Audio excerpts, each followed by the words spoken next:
நான் C. Joseph Vijay எனும் நான்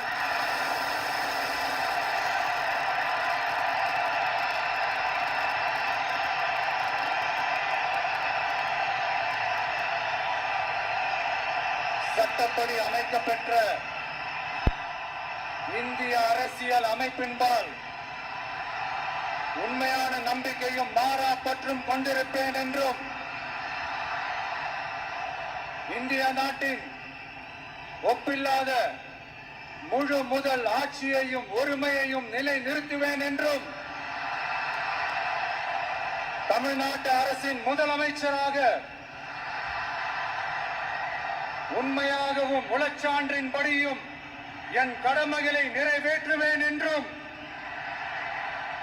அரசியல் அமைப்பிற்கும் சட்டத்திற்கும் இணங்க அச்சமும் ஒருதலை சார்பும் இன்றி விருப்பு வெறுப்பை விலக்கி பலதரப்பட்ட மக்கள் அனைவருக்கும் நேர்மையானதை செய்வேன் என்றும் ஆண்டவன் மீது ஆணையிட்டு உறுதிமொழிகிறேன்.